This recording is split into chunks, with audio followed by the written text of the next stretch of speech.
More than one gaming dad likes less than Jake. Could a kid please play a console for goodness sake? Jeff's back in Final Fantasy playing the MMO, and a dad turns up the heat when it's a kid's time to go.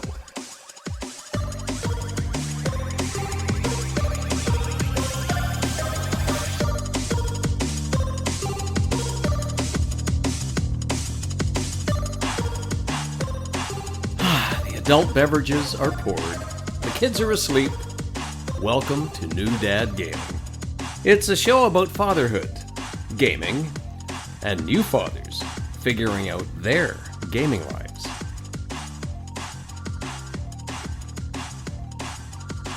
My name is Trevor, and I have a 10-year-old and an 8-year-old.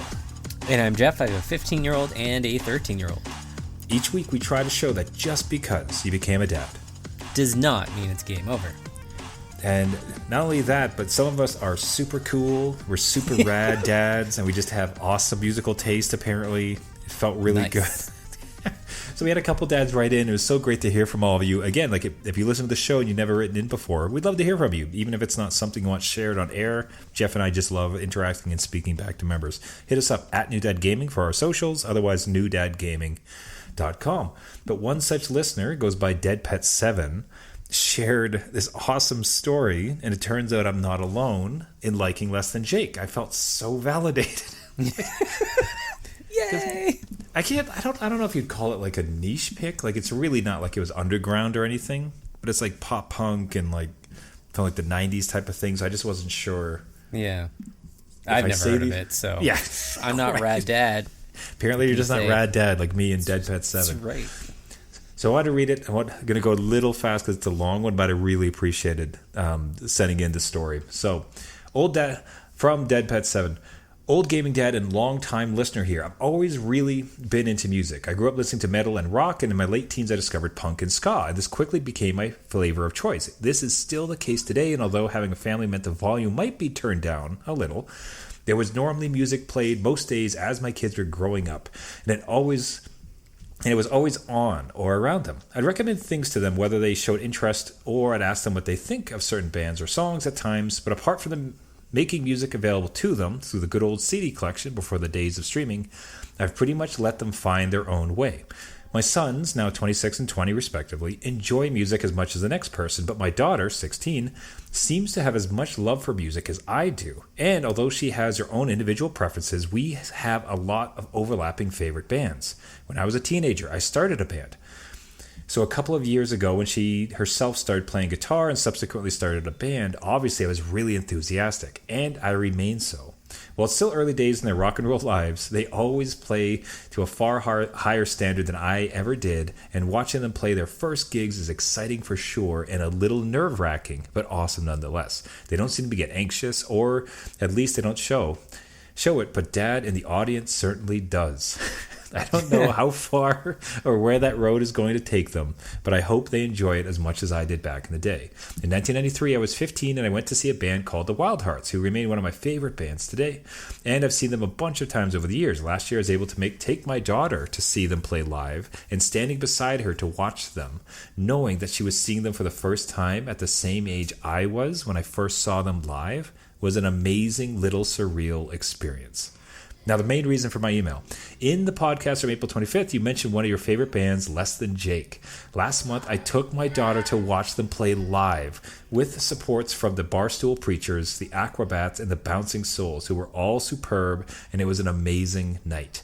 We sang along until my voice pretty much gave up. We laughed a whole bunch, and I'm pretty sure I might even have shed a tear or two out of the sheer, unashamed happiness. I know when I was younger, when I first saw Less Than Jake play, it never occurred to me that I'd be watching them with my own family one day. And if you had told me back then how things would have turned out, I probably would have laughed in disbelief before running for the hills in terror. But now I'm here, and it's a truly amazing experience, and I wouldn't change it for the world. I guess it's funny how things turn out. Anyways, don't feel like you have to read this. Too late. This refer to it anyway. Refer to this in any way. I know it's a bit of a ramble, but I just wanted to share this with you both. Keep breathing. Keep going. Keep up the great work. Don't stop loving the music. From Deadp7. Wow. You guys are rad dads. So such rad dads. Like, were you ever in a band? Did you have any musicality to you? No, my entire family, yes, but not me. I was never in a band. No. I was in a bunch, like nothing ever serious. Like we had like played a couple concerts or shows, but it's not as in like people came to see. It's just more like, hey, anybody who can play, like you can come up. Right. live. Yeah. Okay. Yeah. We did once at a studio assembly. It was sort of fun. Man, it's great for kids. Like I would love if my kids got into a band, because not so much as in, and you can live like a rock and roll lifestyle, but there's just something about getting together with buddies that creates try to create some sort of music, get up on stage, face your fears type of thing.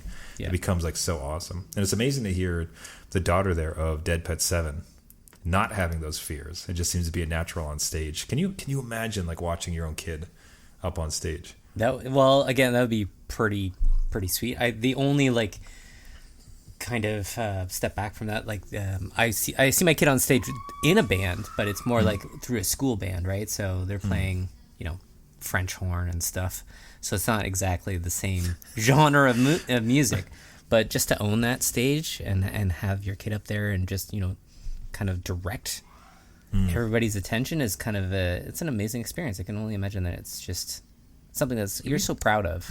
Yeah. Have you taken yours to a concert? Like a concert you wanted to go to, as far as like, hey, I like this band, do you want to go see it? Not really. We've done different concerts, just kind of like what's part of a big montage of people, but nobody that I wanted to, mainly because they're all just old. They're old now. I don't know. But what about you? I don't know. No, same. Not at this point.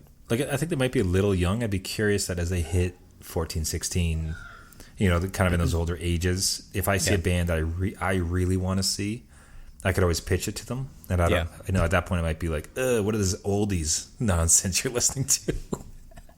But I'd be curious if I could get them to do it. I think it would be something to share. Yeah, no, for sure. I think that I would look forward. You would have Rad Dad plus Rad Kids, and you'd have them on the show. Yeah. Hey, so Deadp7, thank you so much for writing in. That was a fantastic story. I'm so glad we got to share it. Any gaming dads out there, if you want to just share it just with us or have something read on air, share it with the rest of the gaming dad community here. Reach out at New Dad Gaming. Socials are newdadgaming.com. Now, as far as like sharing experiences with kids, we can move on to producing terrible memories for kids.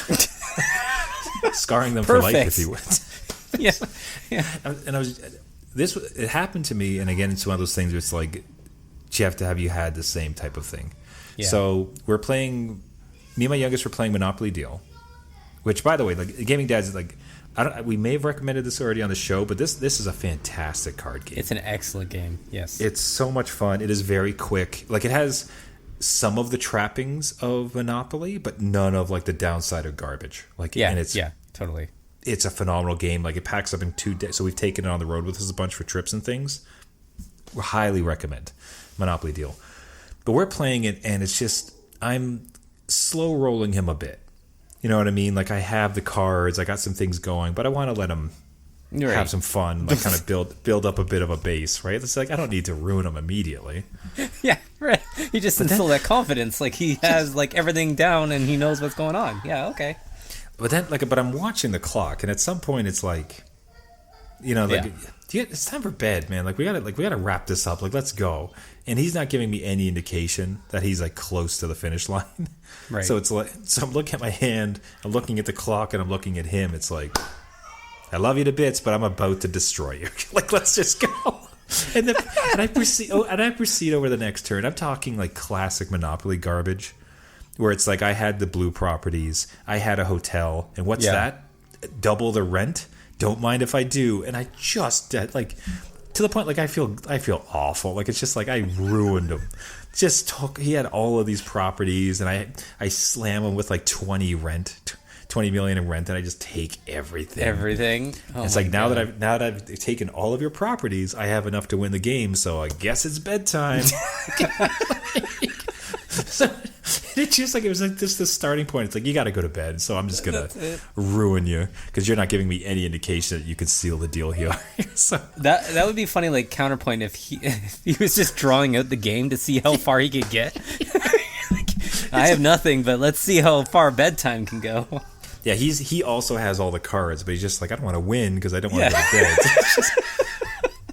bed. So we dance this intricate dance back together, back and forth. Yeah. God, I never even thought of that. He would do that too, conniving bugger. So have you ever like been in a scenario where it's like this? I have things to do. I'm just gonna turn up the heat. No more Mr. Nice Dad. Yeah, not in terms of cards, but definitely Mario Party. If anyone has played Mario Party, it's a minimum 60-minute game, right? Like it's a long game, and I will, play around the game board with them, but I'll have items that I just don't use, and then just be like, all right, that's it. I'm taking all your stars because I have to go mow the lawn and do the errands, buy the groceries and everything. So Daddy needs to go right now. It's game over. I'm sorry. I got life to live.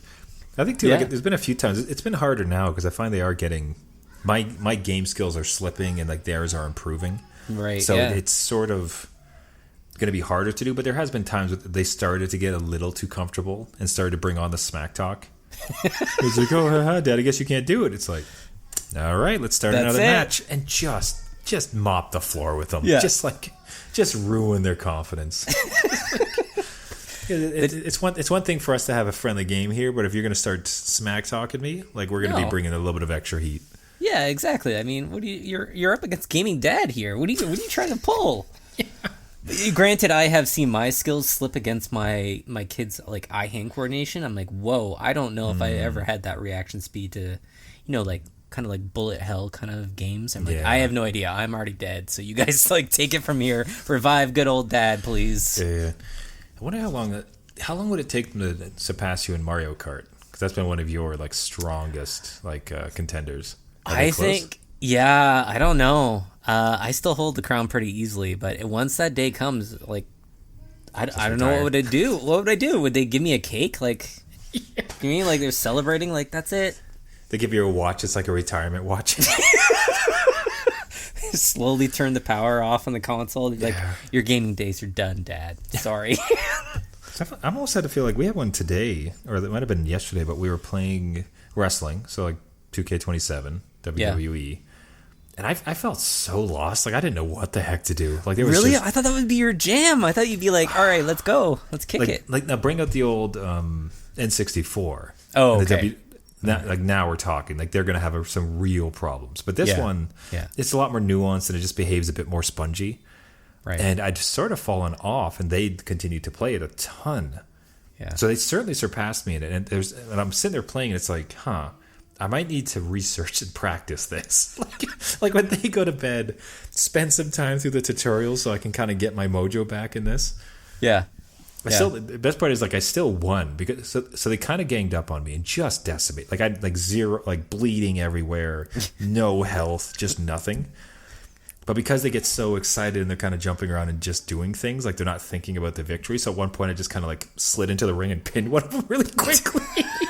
Just stole the victory, put down the controller. It's like, all right, thanks so much, everybody. But it occurred to me, it's like, I might need to study this and practice this so I can be a bit more competitive like next time we play if they're going to keep going. I don't know if you've had like have you ever like needed to put in a bit of extra time, or did your skills just carry you? Okay, so again, full disclosure, I don't know if my kids are ever going to listen to this, but like when we were playing Elden Ring all those years ago, I guess now, I would play with them, right? Like my then probably 10-year-old was watching me and loved it. But I would be so confused in that world. I'd be like, because it's set up for you to kind of like figure out what zone you're in and then be like, that's too difficult for me. I come back here later, right? But I didn't really want to show that failure in front of my kid all the time because you die a lot. Like, I want to know where I'm going. So I had to look up on like a wiki, like where am I going and what weapon do I need to get there? And like, let me go farm that. And then I can have like an easier time, even though it's still kind of difficult. But just to kind of show that, Dad still has it. And Dad knows what he's doing. So the preparation, it's just like, okay, before the performance in front of the kid, need to show him that I'm still high level. So got to make sure I have my moves. Yeah, like maybe we set up like, oh no, we need to go to bed early because I got a morning meeting. But the morning meeting is actually you getting up and practicing the game. Right. Oh my lord. That'd be, hey, gaming dads out there, have you ever turned up the heat in response to some smack talk, or just from a timing perspective? Have you practiced to ensure that you can kind of keep on top of your kids' gaming? Let us know at newdadgaming, newdadgaming.com. Now, the challenge for you is that your old stomping ground in your household is no longer used. No, yeah. When playing these games, because you've revealed to me that the consoles are not seeing a lot of use in the old household at this point. Yeah, I don't know what gaming phase we're in, but both my teens now are not playing any of the consoles or any of their portable consoles, like at all. They've been collecting dust since I can't even tell you the last time they were on them. So the Switch has just stayed there. Their 3DS ones have never been ever touched. They used to play PS4 a lot, just even to watch movies, and nope, hasn't moved. And it's gotten to the point where, I'm lending games out to friends at work because they don't want to go out and buy Zelda. They would like to borrow it. So I am happy to lend them that and Pokemon and whatever else, because my kids aren't using it. They just don't play it. And it's kind of sad to see where it's just like, we used to spend so much time just even gaming together on those things, right? Where now it's just like they're not maybe interested in those type of games anymore. I don't know. It just feels very, I don't know. It's so it's kind of sad too, because there's mentioned as well, like when the TV, there's two things that we've mentioned before. Like one for sure was with the desktop PC, right? Yeah. Where previously, like what sucks in a way about iPads and laptops and things like that is like you can take them to your room, you can be private with them, like you can, just kind of hoard them away and be by yourself and like interacting with this digital medium. Whereas opposed to like the old desktop PC usually was set up in the living room, and it was like this big deal. It's like, okay, I'm now going on the computer. Yeah. There's like this public thing where it's like I am on the computer in like the public room. And same too with television, right? Like it used to be the TV in the living room, whereas like now it's all just like streaming. Yeah. Right? Like on like the little devices and things like that. And you think about consoles in that way too, where it's just like, it's like if you'd like to play a game, come with me to the salon, like into the main family room, and let's sit with the TV and we will play the game. And it was so intentional, as opposed to you can like pick up your phone and like just blast something on that. Like you have your iPad, you have like your laptop, things like that. It's just reduced this intentionality around playing, and just to hear like the kids are kind of getting away from it is sad. Like I think it's a change. I hope it snaps back to a point, like maybe they'll get bored of what they're doing, but I can totally see that all the gaming manufacturers, Microsoft, Nintendo, Sony, are worried about the iPhones, the iPads, everything else that's like digital or streaming that isn't on their system. And I can totally see that. Like my teenager, my older one, is asking for all these apps in the App Store because now they can play those games just on their phone. It's something to do, like whether it be chess or block breaker or whatever, but that's what he enjoys doing now. He doesn't want anything too intense. So it's just different, and it's weird. Well, it's just curious too, because we had that conversation. We both had the temptation to buy the Switch too. Yeah. Like we were thinking about it, and it's just, especially now for me, like my kids that is still their primary gaming. Like they really lean into the tablets, which I sort of hate. But ever since we got rid of Roblox, that's been a little better. Yeah. So I think that, right now, if everybody's noticing, like they're screaming in the background, it's like they did everything they needed to do with homework and such. So they're having an hour of game time here tonight. Thus the horrific screams as I try to record this. But it's too perfect as a background sound. Yeah. But does that, and so the Switch is used for us, the Xbox is used, but then they are using their tablets and computers, and it's like, what is 2 years look from now? Will they find the bulky kind of consoles a bit dated and just prefer their own devices? Yeah, I'm not sure. It's especially with my teens, they've kind of transitioned into something more on their laptop, right? Something that they can. Okay, so back up. My teen is going to sleepovers now, taking his laptop to have almost like LAN parties which is awesome. That's great. But then, yeah, we're kind of left with nothing else in terms of like what you were saying, where the family gaming is kind of happening. It's kind of all this part and parcel thing. Like he's going off on his own, doing his own thing, which is cool. But like, I'm not seeing the same kind of excitement for sitting down and playing something. It's very isolated, which is just different. And almost like transactional in a way, where it's just like, here's 10 or 20 minutes of time, let me just do it, as opposed to like I'm going to game. So like I'm going to sit and I'm going to be here and I'm going to get things going. Yeah. It just becomes more fluid in that way. So we're sounding old, Jeff. I know. That's get off my digital grass. I don't know. It's just. Well, I think too, like you look at the Steam machine. I wonder what happens now with consoles, because the Steam machine is coming out, which is just a piece. It's a gaming PC. You know what I mean? The Steam Deck, which at least is very much like a classic kind of console in that sense, but it's still like that is you're playing PC games. Yeah. They've said Project Helix for the next version of Xbox is going to just be some sort of hybrid like PC. It's going to be more PC than it's going to be an Xbox. Basically, where everything just kind of keeps pushing into that one uniform thing. And this is I could care less for the console wars. I always hated it. I liked it so much as far as it pushed people to do better.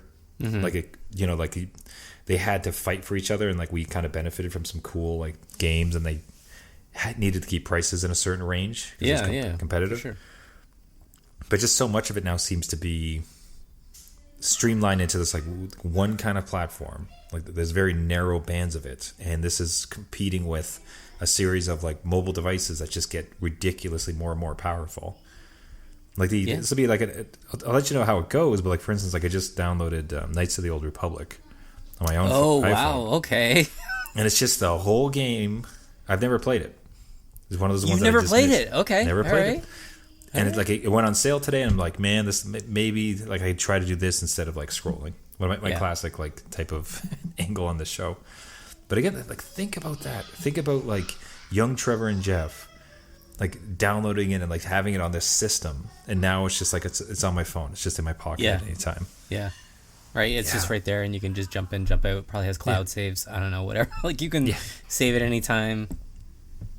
So not a problem. I don't know what to say, man.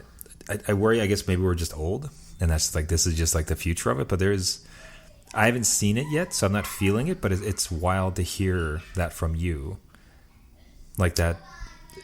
How wild it is that the thought that your kids are potentially not going to be touching consoles again in future.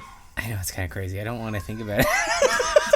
Like why did they say it like that? Why'd you have to do that? Yeah, I know it could change. I have to meet them where they are. So if this is what they're gonna do, let me try to dip in there and support it. But man, it's hard. It's tough. Hey, Gaming Dads, are you seeing the same thing? We'd love to hear your story or how you're taking it at New Dad Gaming, newdadgaming.com. Now, one console you're not going to be giving up, like in one gaming experience, because you hopped back in. Damn it! Now, actually, let me stop. Are you playing this on PlayStation? I am. Yes. Okay, good. Yes. Wait, if you're on PC, then this kind of defeats what I'm saying. Yeah. Jeff's back on PlayStation, and he is back playing Final Fantasy XIV, the MMO, the forever expanding and continuing always on service, which I can never believe you played as a gaming dad, but it's like stunning. Yeah. What brought you back into Final Fantasy XIV, the MMO, and what's it like to be back in your current like home and kid situation? Yeah. Final Fantasy XIV is obviously a huge game. Like you said, expansions all over the place. And I dropped it a few years ago. My character never got very far, but I don't know. I fell off it. It wasn't really enticing me. But I saw their latest. They have an annual Final Fantasy con, and they said that all these DLCs are now part of your free trial, right? And so I went on our socials just to see, like, hey, is it worth it? Because I've heard this arc that includes. So one thing. So trial, because if I understood it before, it's more like you can just take your time and play all of this for free. Once you want, because trial is more like, okay, you can do it for like 14 days. But I think the way this works is like your free account gets now access to these like previously paywalled pieces of content. Yes. Okay, Sorry. okay, So cool. you get these, I think, 4 expansions for free, and then free trial being you could do everything in the world except like there's like you can't own a house in the world, you can't trade on the marketplace, and you can't join like a player led company or crew, which is fine because everything you do in this game is now backed by NPCs. So that's part of this and why I got back in, is that all the raids you can do it with players, but I always felt bad in case I did need to step out as a parent that I have to AFK or hop out of the raid. And that's not going to look well. You can actually get penalized for that, right? So if I do it with NPCs and it builds a party for you and you can kind of select the roles that they are supporting you with, I don't feel bad. The computer's not going to get mad at me. You're not really penalizing the world necessarily. And it's fine, right? And those raids can last from 10 to 20 minutes right now in my gaming experience. But that's one of the things of me jumping back in is that I could get out at any time, right? But again, free trial, you can go up to like level 90 now, which apparently is like 300 hours of gameplay. And this whole arcing storyline is included now to the point where now they're starting another story arc, I guess. So there's a lot of gameplay there, right? So I hop back in. I got my character who's just, I have no idea what I'm doing with the character. I stopped in like some weird world. I'm like, I don't even know how the buttons work or whatever. But I played it nonstop for just a couple days, and you fight, like one of the big battles is you fight Ifrit, and I'm like, this is a really cool battle, like, and I'm there with my NPC buddies, and I don't feel pressure. And I did it, and it was a cool cutscene, and I'm like, this is like an actual, like just single player Final Fantasy, and that's what I'm treating it as. So it's got a good story in there, and I always treated it as this weird MMO that is kind of here's and there's and fetch quests, which definitely do exist. But treating it as a single player game and just doing the main quest line, best decision. Is amazing. So cool. Like, and you don't have to grind for these levels. It level syncs you. So you're good. That's amazing. Yeah. So that is incredibly enticing, because that was definitely just so funny, because I can recall as a kid, and I probably told this story before, but I was thinking it's like it would be so cool. Like I think I was thinking about it with Final Fantasy X. I was like, man, it'd be so cool if they just added new content every year, and I could just keep on playing with my characters, and it'd be great. Yeah. You know, so it's basically the MMO format. Right. And then they introduced it, and it was like two things I could never get around was like, you have to pay a monthly subscription. Like that's so weird. Like especially as a game, like coming of that time. Yeah. The thought of paying like a monthly subscription to a game was like, what are you talking about? Absolutely. And then secondly is that you had to interact with characters. It's like, okay, like get together with these 6 or 7 other people. And it's like, I don't know what I'm doing. I'm bad at this game. I don't like this pressure. Because like I'm not going to be like good enough for these folks. Like, goddamn, I hate this. So the thought that they've made those concessions to try to help some people like get through is like really enticing. That is like super cool. Yeah, that's definitely gaming dad proper. You don't have pressure, and again, free trial is the pressure out of a subscription. So, yeah, I'm enticed. Like I think I do. Like I can't do it right now, just from a timing perspective. Like I just don't have the hours.